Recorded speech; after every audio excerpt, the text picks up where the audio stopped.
You are listening to MCC Votes and Seats, the podcast series of the Center for Political Science of Mathias Corvinus Collegium. We provide election insights with experts and politicians. This time we are going to discuss the background and relevance and possible outcome of the 2023 Spanish general election that was held on the 23rd of July to elect the 15th bicameral legislative chambers of the Kingdom of Spain. We have the privilege to host Mr. Jorge González-Gallarza, researcher and publicist. Mr. González-Gallarza is a fellow at the Center for Fundamental Rights and a co-host at the Uncommon Decency podcast on Europe. Jorge, it's so good to talk to you. Hola, ¿qué tal y cómo estás? Hey, Balint. Hola todos. Thank you so much for having me on. I'm a big fan of the podcast, and as you probably know, it's a very special occasion for me to be sitting and speaking on this to this microphone. I was a visiting fellow at MCC 2 years ago, so being back at this great institution is an invaluable opportunity for me, so thanks for the invitation. Thank you very much. Let's get started. The right-wing conservative People's Party received the most votes and made significant gains, while despite its coalition partners' poor performance, PSOE, the socialists, maintained their 2019 results. The People's Party became the majority player in the Congress of Deputies. However, no parties or alliances won enough seats to control the legislature. First things first, what's the key to success of PP, Partido Popular? As you've just laid out, just looking at the surface level of these results, one gets the idea that, yes, Partido Popular actually did rather well, especially compared to their 2019 results. We have to take a step back and remember that 2019 was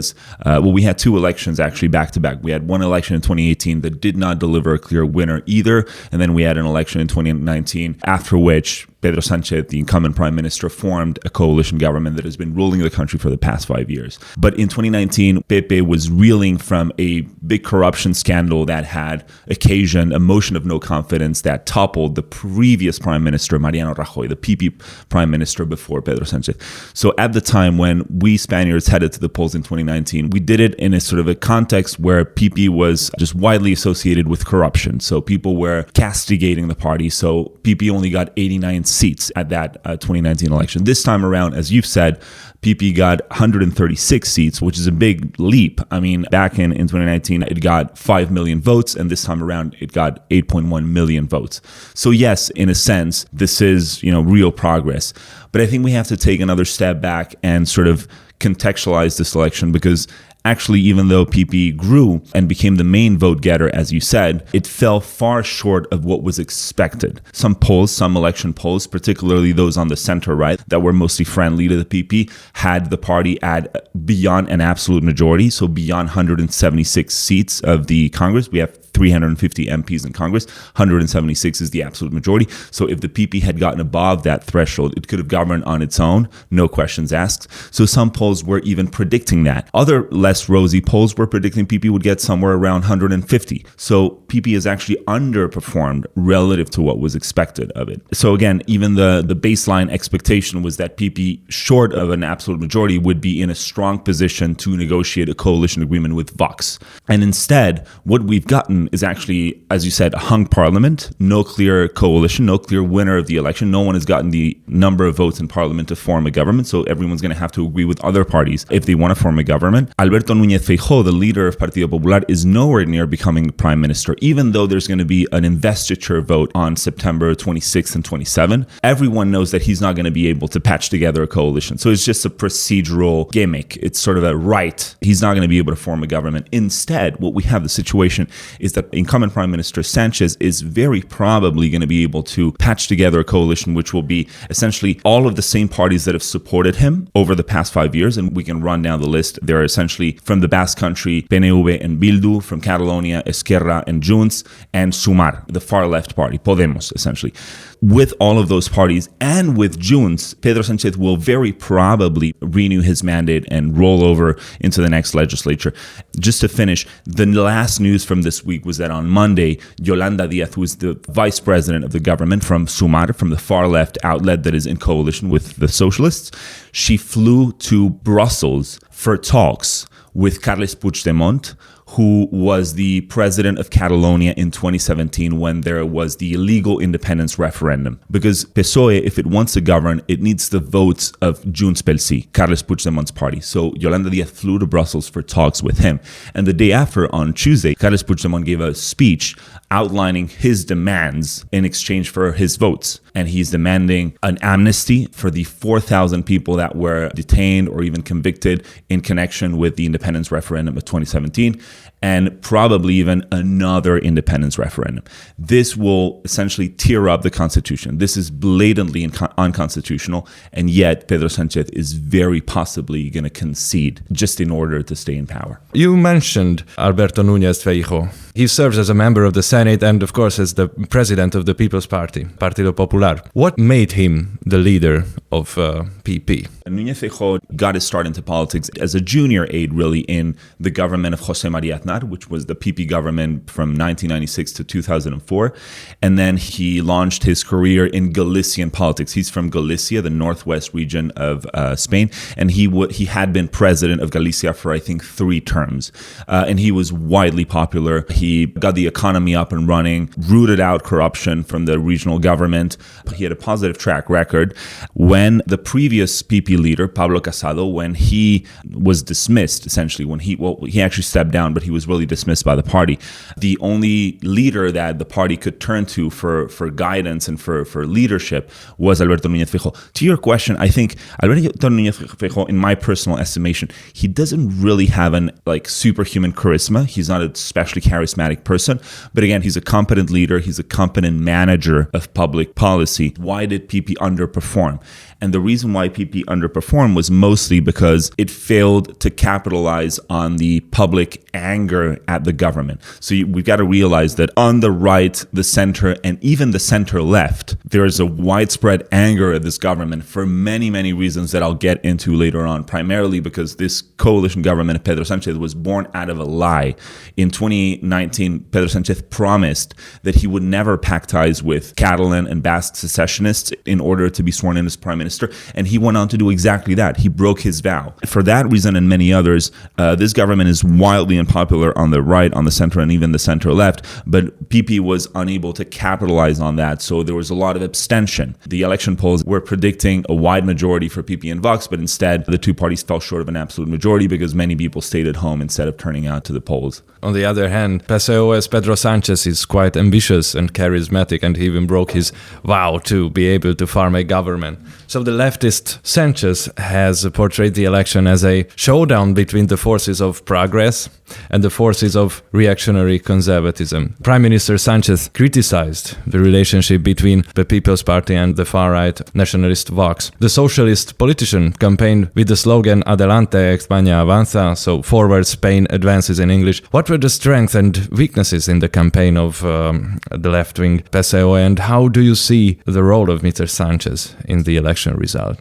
I tend to see the strengths of Sánchez as mostly as the mirror image of the weaknesses of PP and Vox. PP and Vox both were unable to stoke turnout. The turnout was 70%, but only 8 million people voted for PP and 5 million people voted for Vox. But instead, PSOE was really, really adept and really, really good at turning people out to vote. The reason it was successful was mostly, I think, in my view, was because it sort of agitated the prospect of, if you don't vote for us, the party of progress, what you're going to get instead is fascism. You're going to get this coalition government of PP and Vox, which on the Vox side is a party of, gender violence denialists. They deny that women are victims of sexual violence. They are also climate change denialists. They are racists. They are misogynists. And these people are going to get into government unless you vote for us. I think that was the main message. So I think on the surface level, as you said, there was this very positive pitch to voters like, yes, we're moving forward. This is a progressive government. We're granting new rights and liberties to citizens. But I think there was also this negative message lurking underneath, whereby the government said, the alternative to us is the far right. PSOE was widely expected to drop considerably, to lose about 10 to 20 seats at least. But instead, it held on to its result in 2019. The main reason for that actually is because it grew considerably in Catalonia and the Basque Country, so as to prop up the overall number of seats. And the reason it grew in Catalonia and the Basque Country was because a lot of the regionalist voters that had previously voted for regionalist parties, at the end of the day, they said, actually, PSOE is ceding to the regionalist agenda. They are ceding autonomy. They are ceding more power to the regions. So actually, I can vote for a party that is national in scope, that is actually going to deliver through pactizing with the regionalists, is going to deliver roughly the same result. As for the role of Pedro Sánchez himself, you've got to realize that on the opposition, on the right, on the center, and even on the center left, Pedro Sánchez is seen as a spineless cynic, as someone who is able to trade away anything that's necessary to stay in power. Someone with no principles. But on the left, these voters that were driven out to the polls to halt fascism, he is actually seen as, a very likable, friendly, smiling politician. And he's a very skilled politician. He has great cunning. Your point was that anti-unitarist and pro-autonomy voters voted for the socialists instead of the pro-independence parties. As we could see, pro-Catalan independence parties, for example, were really hurt by many of their voters deciding to abstain. Yet they seem to hold the key to the next government because, as you stressed it before, Yolanda Díaz went to Brussels to negotiate with MEP Carles Puigdemont, Catalonian politician. So what do you think about the role of pro-independence regional political platforms? What we have to understand at first is just to take a step back and look at the electoral system.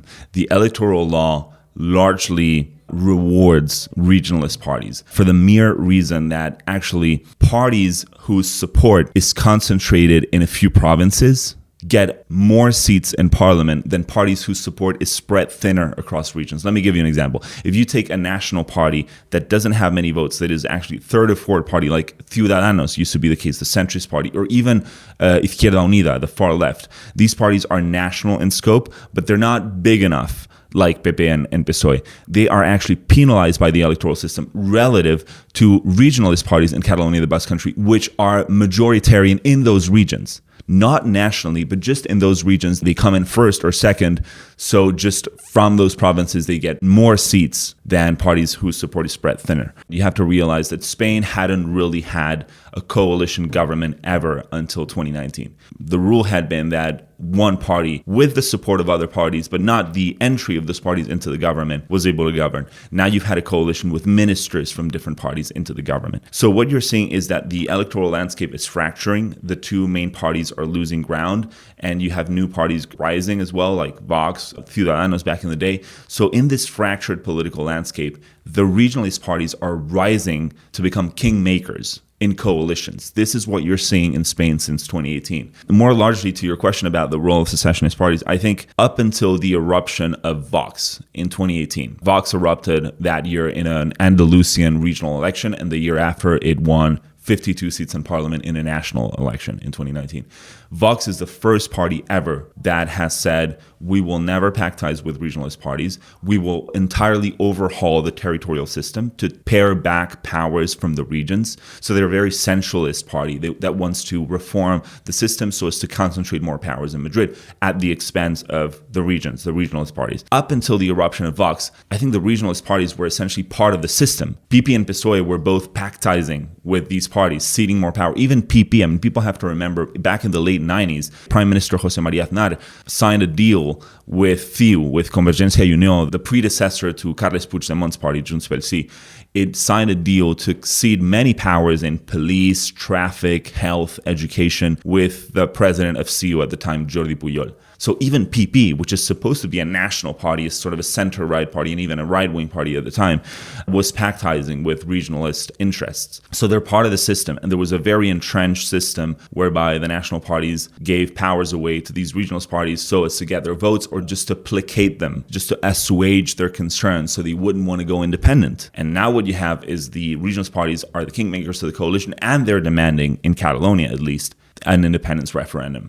Vox campaigned on lowering the income tax, reducing public spending, and introducing tougher anti-migration laws. The right-wing party also supported restricting the authority of Spain to autonomous communities, as you mentioned, as well as women's LGBT and abortion rights.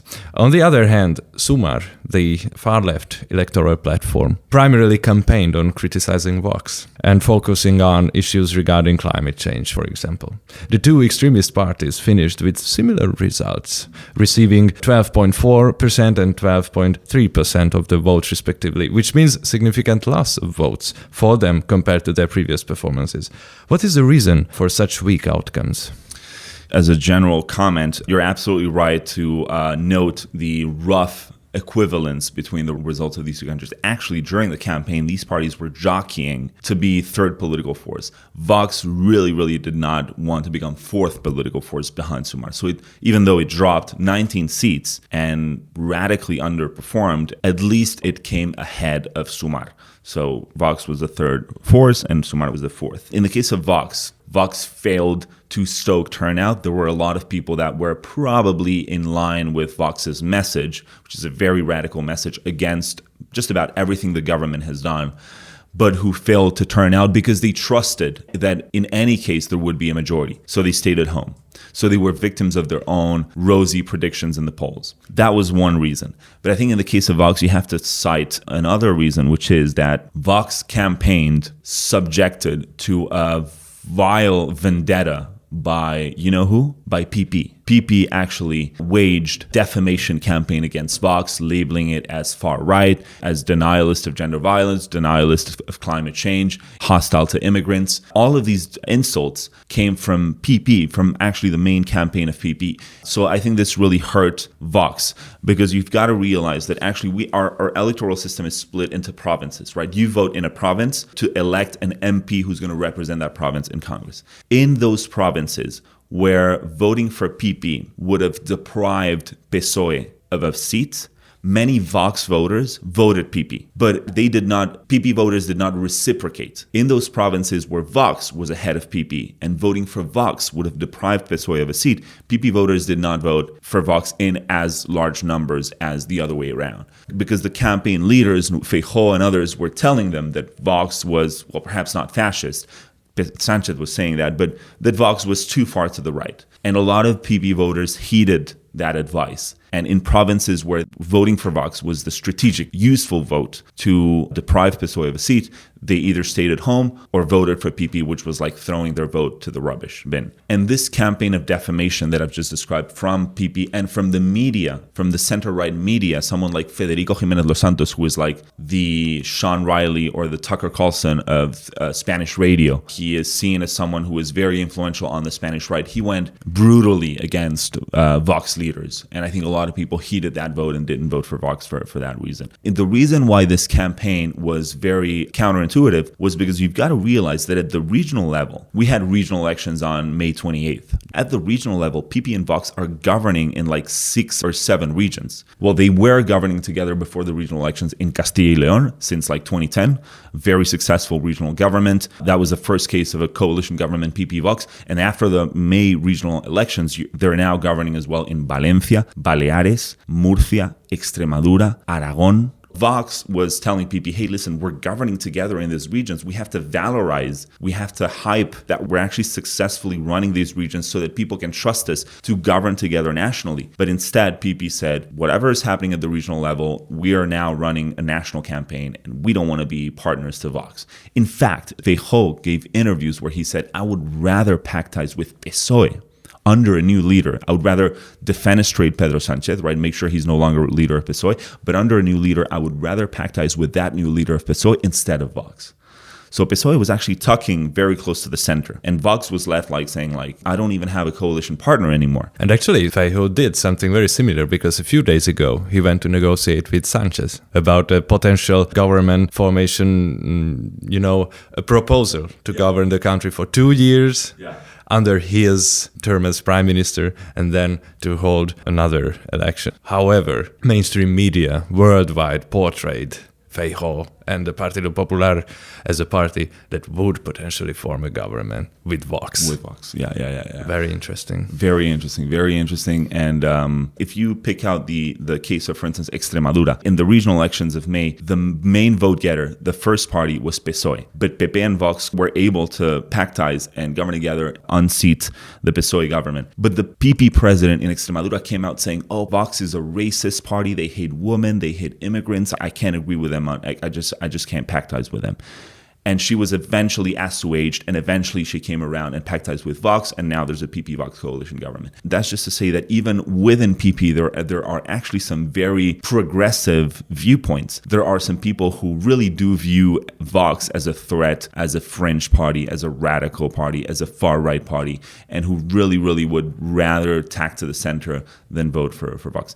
And back to the second part of your question, SUMAR, I think the story of SUMAR is actually a broader one about Europe, which I think you have even in countries like Hungary and other countries in Western Europe, which is that the traditional left has mutated beyond recognition. SUMAR is the party that contains Podemos, which was the main party in coalition with PSOE in this past legislature. Podemos in turn contained Izquierda Unida, which in turn contained the Communist Party.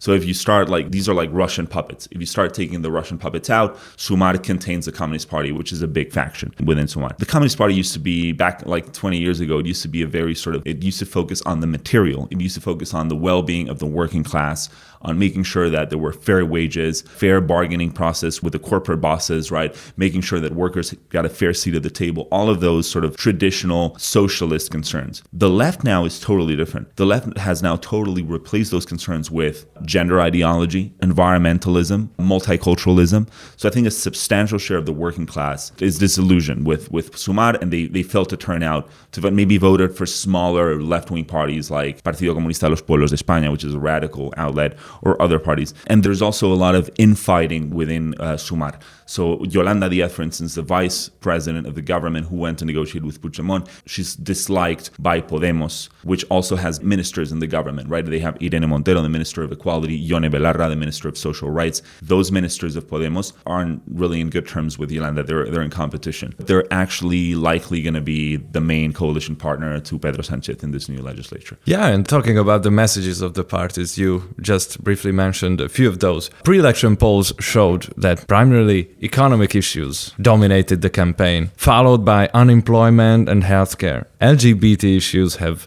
been also distinguished during the campaign period, but it's quite normal nowadays in Europe. How did you see what were the most crucial questions addressed by the parties in the campaign? Well, if you allow me, Balint, I'm going to try to list about 5 or 6 issues in order that I think were most top of mind for voters. First of all, on the right. First of all, you had the role of secessionist parties, right? The coalition government over the past 5 years was born out of a lie. Pedro Sánchez said he would never trade away the constitution to pact ties with Bildu and Esquerra Republicana, and yet he went on to do exactly that. So I think a lot of voters on the right, on the center, and even the center left were extremely fed up about it. I think another big issue was COVID hysteria. We've got to realize that Spain had some of Europe's most stringent lockdowns. Then what was also important was climate alarmism, which is threatening to drive out of business the Spanish farming sector. People in the hinterland, people in farmers, fishers, people in agriculture are really wary of this whole batch of legislation coming out of Europe. The green agenda, the European Green Deal, the new law on conserving nature. They really see that as harming, if anything, because they see that Europe is actually benefiting countries like Morocco that are exporting their produce to us in an unfair competition with our local produce. And they see that at home, the people that are actually putting food on the table, producing our food, are actually really struggling because of this eco-alarmist agenda. So that was another really important point. Then I think you made a really interesting observation about the gender wars. This was really a big topic. Spain has one of the most radical and progressive laws on gender violence. It went really far under this government. If you listen to Vox, for instance, when there's a case of gender violence, when a husband or a boyfriend abuses or even beats up their wife or their girlfriend, boyfriend, immediately he is seen by the justice system as potentially guilty. Vox is saying we no longer have a presumption of innocence, and we're actually ending up with some good people in very, very costly and long judgment processes whereby these people don't have a fair chance to defend themselves. This is Vox's message. And on the left, obviously, you have a very alarmist message about, you have this gender violence is rampant. Women cannot roam the streets in tranquility. So we need these really tough laws to make sure that sexual abusers and sexual assaulters are held accountable, put in prison. One of the main scandals, one of the main cock-ups of the past 5 years was a law by the government called Solo sí es sí, only yes means yes, by Irene Montero, the equality minister. What they wanted to do was they wanted to create a single category of sexual violence, because right now, before the law, we had sexual abuse and sexual assault. Sexual abuse is when you have sexual relations with someone who does not explicitly give you their consent. And sexual assault is when you do the same whilst the person explicitly tells you they don't want it. And what the government wanted to do was to merge those two categories so that the people who did the softer of the two offenses were trialed on the terms of the graver of the two offenses. And what happened was that the people that were being trialed for the harsher of the two offenses, since the two were being merged, could now be handed out more lenient sentences. We've had 70 sexual assaulters freed from prison by judges interpreting this law. And we've also had about 1,000 sexual abusers whose sentences have been revised downwards. So this was a cock-up. Yeah, it was very counterproductive in this sense. I think in many people's minds, it totally defeated the feminist discourse. You're saying you want to defend women, but by mere cock-up, by mere negligence or incompetence, you're actually helping out these abusers to get out of prison. Another case, as you said, was obviously the economy. Classic campaign theme, right? Liberalism, as in Madrid, for instance, which is a very liberal economy, versus high taxes and over-regulation. But I think another really important one, this is perhaps the least important of all, and it's the last one, it's memory. Another really important law that Pedro Sánchez passed was the law on historical memory. The law on democratic memory is what it was called. The government disinterred Francisco Franco and other fascist leaders of the Civil War, such as José Antonio Primo de Rivera. They disinterred them from El Valle de los Caídos, the Valley of the Fallen. And more generally, many people in Spain from whose grandparents fought on either side of the war, they view the government as, the government wants to propound and push for a very biased view of history. Well, they actually want to celebrate the role of the Republican side in the Civil War. But actually, the Republican side of the Civil War was actually pretty ruthless and very violent as well, and very arbitrary. Just to cite one example, religious persecution. They persecuted a lot of people just for going to church. And both PP and Vox have pledged that if they rise to power, they will scrap that law. Jorge, you made reference to the hinterland and rural areas. I must admit that I'm a huge fan of maps, so please allow me to address some issues related to election geography.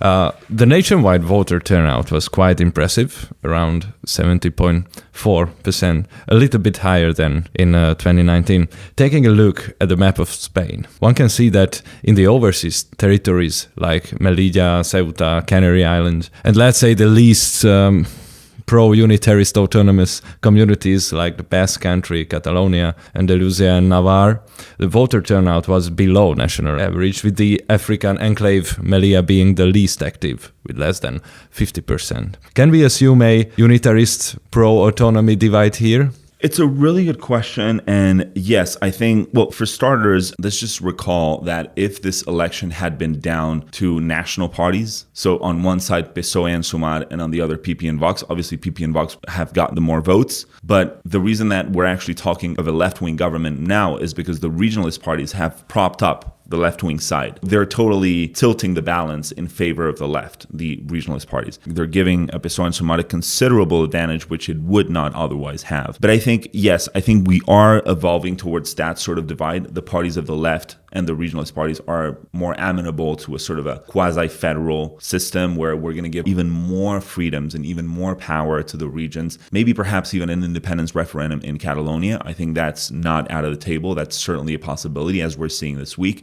Perhaps because PSOE thinks, why don't we, just like David Cameron did in Scotland in 2015, why don't we give them a referendum hoping we can win it? And if not, we will accept the outcome. So I think on one side, the left is moving towards this very quasi-federalist view, and the parties of the right are very centralist and unitarian, especially Vox. I think the more regionalist parties play a pivotal role in enabling coalitions of the left, the more the right-wing parties will be incentivized or egged on to play a tougher stance. Like, we want to restore the unity of the Spanish nation, which is paramount. Because you've got to remember, the pro-independence side of Catalonia has never reached beyond 50%. Over 50% of Catalans don't want independence. There are two layers within PSOE. You've got the national leadership, which has been markedly shifting to the left under Pedro Sánchez and getting closer to SUMAR. And you've got the regional layer, which is totally different, which is actually very centrist. So if you look at someone like the president of Extremadura, Fernández Vara, or the president of Castilla-La Mancha, which is another fiefdom of PSOE, and others in Asturias, the barons of PSOE in the regions are actually not in line with the Sanchez agenda. They're actually more on the line of former President Felipe González, who was a socialist president in the late 80s and early 90s. They're actually very vocal in criticizing Pedro Sánchez. At least there is place under the sun for debate within the party. So, Jorge, last but not least, personally, what was the most interesting or unexpected happening in the campaign or in the election to you? I have to pick out the Solo CSC scandal, the gender law that I just mentioned. Spain, over the past, say, 10 years, has had several hot-button cases of sexual assault. There was a very famous one in Pamplona at the San Fermines festival in 2016. The case of La Manada. This was a case when a young lady was kidnapped by a group of male adults, and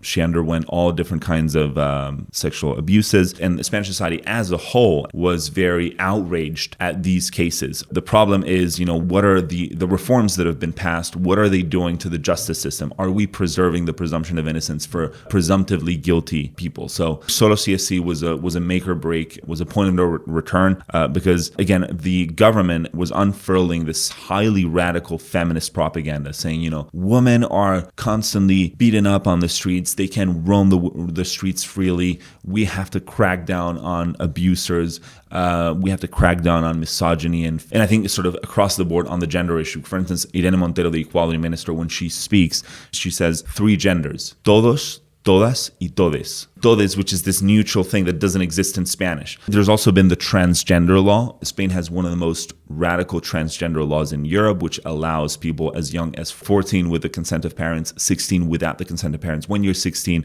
even without your parents consenting, you can begin to transition towards another gender if you feel like doing so. It's come a really long way. Spain has come a really long way on the gender front. So I think gender has really been at the core of the debate. And I think the Solo CSC law was a moment of post-truth. The government was saying, we're going to defend women no matter what. But actually, the law you're passing is actually putting women in danger. Yeah, I'm wondering how such gender right initiatives resonate among the electorate in the south of Spain, in Andalusia, in the most religious parts of the country and most conservative territories. Mr. Jorge González-Gallarza, thank you very much for sharing your most appreciated and interesting thoughts and views. Thanks to your insights, we learned a lot about the background and circumstances of the July 2023 Spanish general election. It was a pleasure talking to you. Thank you, Balin. Thanks so much for having me on. Thank you very much.